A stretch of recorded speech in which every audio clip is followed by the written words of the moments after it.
Bienvenue au Causerie au coin du feu. Nous continuons les capsules sur la Genèse. Alors, nous sommes au 15e chapitre de la Genèse, chapitre clé pour comprendre l'alliance avec Abraham. Alors, d'ailleurs, avec Abraham, pardon, alors on le comprend dès le début du chapitre. Le premier verset marque une relation très solennelle, finalement, au Seigneur.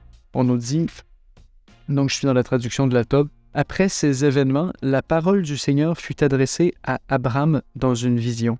Donc, on ne fait pas juste dire « le Seigneur parle », mais la parole du Seigneur fut adressée à Abraham dans une vision. Donc, en plus, on a une vision, ce qui est nouveau dans le récit avec Abraham.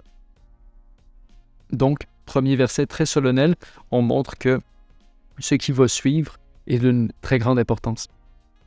Et comme dans toutes les grandes annonce dans la Bible, on commence par « ne crains pas ». Ça nous rappelle déjà aussi, ceux qui connaissent le Nouveau Testament, évidemment, l'annonce de l'ange à Marie. Et puis la parole de Jésus à Jaïr qui dit « ne crains pas, crois seulement ». Alors le Seigneur dit à Abraham « ne crains pas, c'est moi ton bouclier, ta récompense sera considérablement accrue ». C'est moi ton bouclier, c'est un thème qui reviendra dans les psaumes, c'est un terme aussi guerrier, c'est du vocabulaire guerrier, ce qui recoupe un peu ce qu'on a vu au chapitre 14 avec l'histoire d'Abraham comme chef de guerre, chef militaire. Et on nous montre surtout que cette force d'Abraham, elle est appuyée sur le Seigneur. C'est lui le roc, le bouclier. Et on va voir le lien plus tard avec le 6e verset qui est très important. Ta récompense sera considérablement accrue. Quelle est cette récompense? Demande Abraham. Et Abraham, comme le remarquent les pères de l'Église, ne demande pas beaucoup d'argent, il ne demande pas non plus des grands biens, comme d'ailleurs Salomon ne le demandera pas non plus. Et il demande simplement une descendance au Seigneur.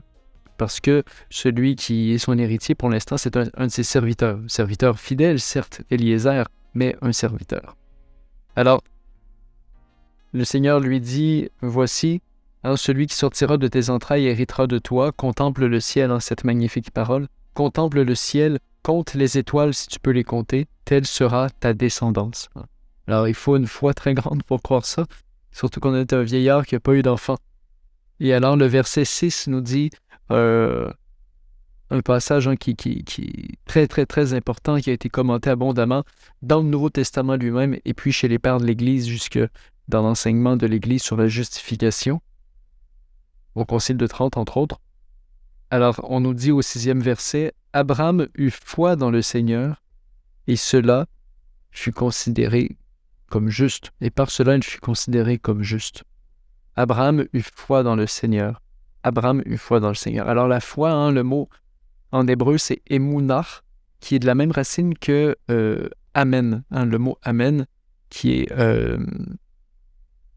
en fait, qui désigne la fermeté, la solidité, en même temps que la justice et la vérité. Pas la justice, pardon, la fidélité. Donc la fidélité, la vérité et la stabilité ou encore la fermeté, ce sont des... C'est ça que ça veut dire la foi. Ça veut dire qu'on s'appuie sur Dieu qui est solide, qui est vrai. Émounah, avoir la foi. En grec, ça deviendra pistis. Et puis ce sera tout le thème chez saint Paul, notamment de la justification par la foi, qui citera ce verset-là dans sa lettre aux Galates, dans sa lettre aux Romains, et puis même saint Jacques aussi en parlera dans sa lettre du Nouveau Testament.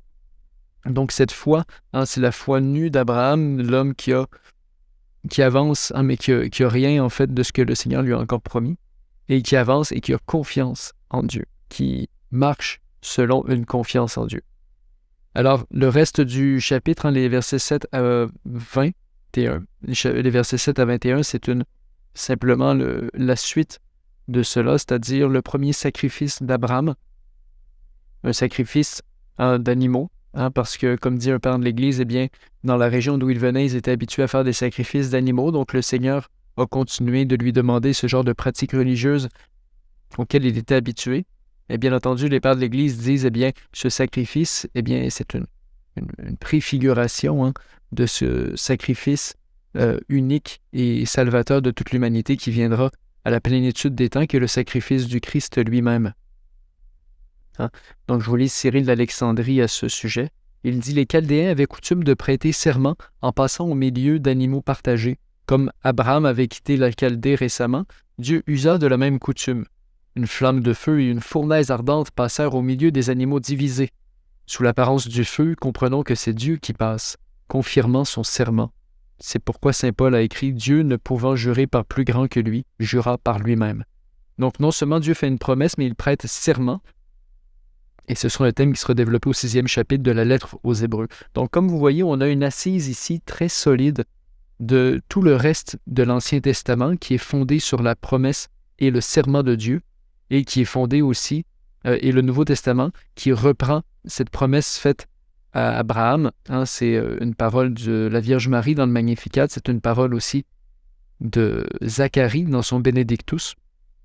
Et puis, en fait, on voit que le Nouveau Testament s'appuie sur cette foi d'Abraham. On le voit très certainement avec saint Paul aux Galates et aux Romains, par l'auteur de la lettre aux Hébreux qui s'appuie fermement sur le serment du Seigneur. Bref, nous avons ici un chapitre clé qui détermine en quelque sorte le devenir spirituel de la descendance d'Abraham. Et cette descendance, comme vous l'avez remarqué, elle est au singulier. Ta descendance, évidemment les pères de l'Église voient le Christ comme descendance d'Abraham.